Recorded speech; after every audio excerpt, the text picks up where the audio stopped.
So I've had a million questions about what I did mentally to become a really great archer. And in this video, we're going to cover the mental approach on how to become a great archer.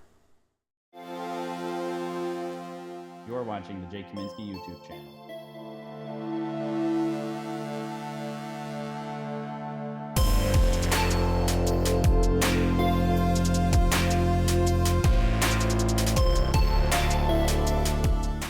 For those of you that are new here, my name is Jay Kaminsky. I'm a two-time Olympic silver medalist in the sport of archery. I'm working to make this channel a great resource to all types of archery, from form to tuning, mental stuff, training stuff, you name it.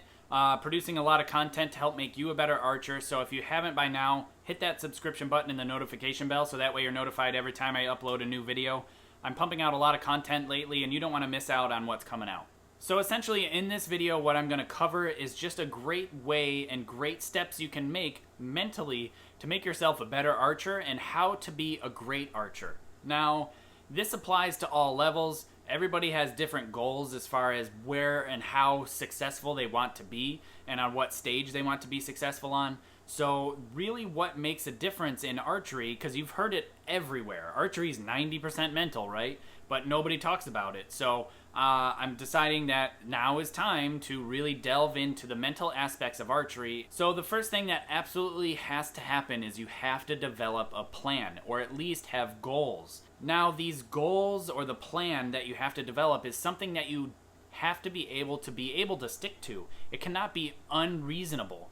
Your goals have to be smart. You have to make smart goals that are attainable, that are measurable, and that you can actually achieve.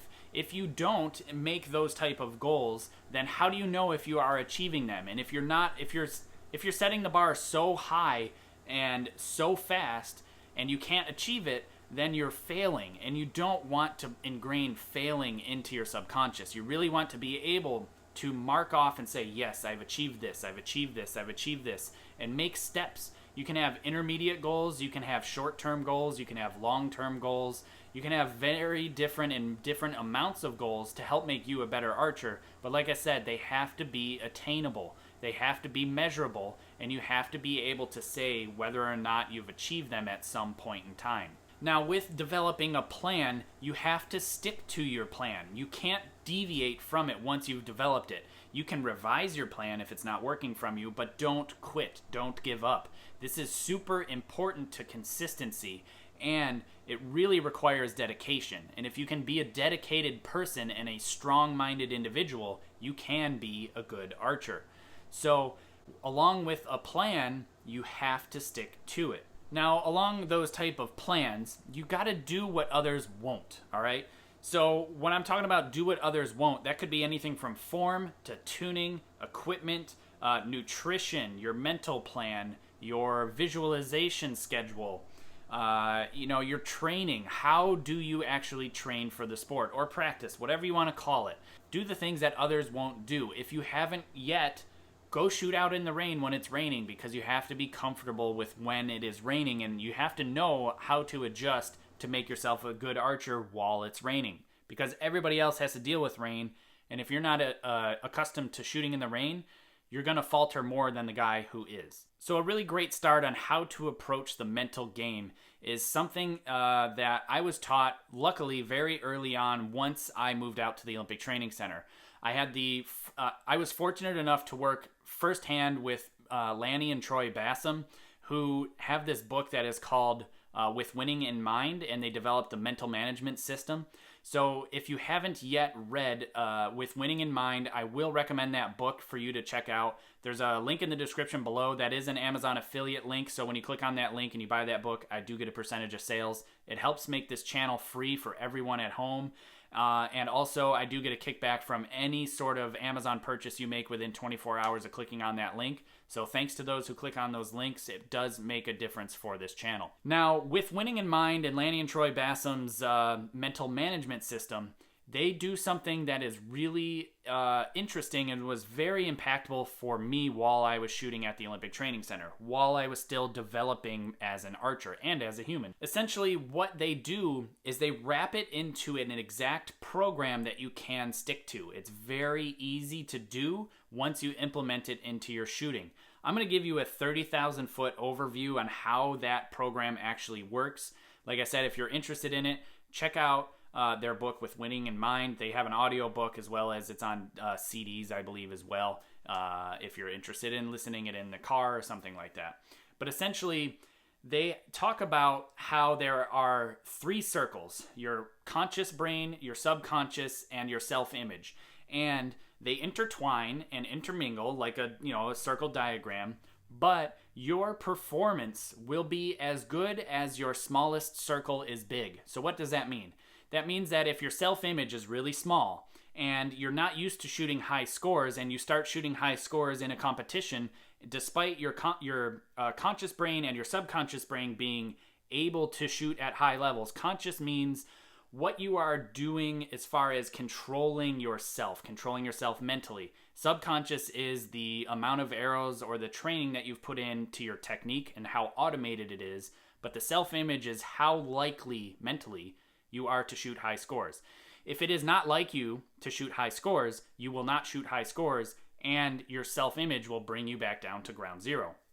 Now, you can develop and make these circles bigger individually and bigger as a whole. That means that you have more of a competitive potential, more of a higher level potential to shoot well. But all 3 circles you have to develop evenly and all together. Because like I said, if one is not developed, your scores will be as good as the smallest circle is small. Now, another thing that they talk about is positivity, or not necessarily positivity like a woo type of thing, but as far as approaching things positively or reinforcing things positively. So essentially, when you're walking down to the target and you shoot a 57 with a 7, don't point out the 7. Point out all the 5 10s, especially to yourself. Really, you have to show that you are looking at the positives and say, I shot 5 10s, not I shot a 7, because all your brain is going to remember is what you're talking about. So if you're talking about the positives, you're going to imprint more positively on your self-image and your subconscious, and ultimately you can be better later on once you stick to this type of positive outlook. Now, another way to do this is their mental management program has a preload, an action phase, and a reload. So you mentally prepare for the shot, you envision the shot, and then you actually shoot the shot, and then you revisit the shot before you start the cycle over again. So essentially, you have a chance of shooting and imprinting 3 times for every 1 shot you actually shoot onto your self-image, your subconscious, and your conscious brain. Now, if during the action phase, I shoot a bad shot, say I collapse. On my reload, instead of saying, I collapsed on that shot, or I need to stop collapsing, your brain is not hearing the stop part. All it is hearing is collapsing. Collapse, collapse, collapse, right? So, more likely that later on down the road, you're going to collapse more. What you need to be saying then instead is, I need to make sure I maintain my back tension throughout release and follow through. I need to make sure I make a stronger shot next time, right? So you can see how changing it from a negative to a positive really reinforces what we're trying to do here as far as the mental approach to archery. Now, again, it's super easy, super simple. It is something that I used and really helped get me to a level of success and continued success. There are a lot of good tools, and they have a lot of different resources. You can actually go work with them personally out in Texas, I believe, or bring them to you. There's a lot of options, but like I said, With Winning in Mind, their book is a really great resource to start with. So if you haven't by now, I would really suggest grabbing one of their books. Now, the next thing that I can recommend is an Audible book, and I will recommend you to click on links in the description below for a free Audible account. It does come with a free book, and this book that I am recommending is absolutely an asset on how to make you a better archer, and that is Atomic Habits. Now, I have already referenced this book in a different video, but for those of you out there that haven't yet, you should really sign up for a free Audible account. If you have one already, I believe I can recommend this to you somehow for free as well. So there'll be links down in the description below. Again, those are affiliate links. It helps this channel out. It makes a big difference and allows me to produce free content for you all the time. Essentially, Atomic Habits really goes down to a molecular level on how to form great habits. What makes a good habit? How do you make it attractive? How do you set yourself up for success? You know, you really want to change your environment and change your approach to things to become a very successful archer, a very successful person, and you really have to delve deep and really create good habits. This is definitely something that all top level archers do. They have habits in them that allow them to continue to get better and better and better and be successful and continue to grow. Like I said, doing things that others won't. Do a warm up, do a cool down, get massage, approach it with a methodical way as far as how you fuel your body for performance. Don't just throw stuff at the wall and hope something sticks. Developing a plan, sticking to it, doing something that others won't, committing to mental processes, and ultimately trying to expand your brain is really going to make you a better archer. Also, if you haven't by now and you're interested in developing a training plan for yourself, my wife and I have wrote a book called Training for Archery. It's a great resource on how to develop a periodization plan. There's also strength training, self-recovery, and a bit in here on nutrition as well. And it's a great resource on how to develop a training plan specific for you. If you're interested, there'll be a link in the description below to my website, jkaminsky.com, plus a link at the top here. And we are shipping these internationally. It is also available on Amazon, so I'll put a link to Amazon where you can find this as well in case you're interested in picking it up there. But essentially, this is also a really great resource on how to develop a training plan specific for you.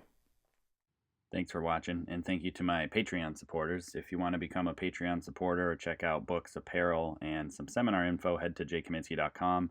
And be sure to hit that subscribe button and the notification bell to be notified every time a new video is uploaded. And I appreciate you watching. Thank you again.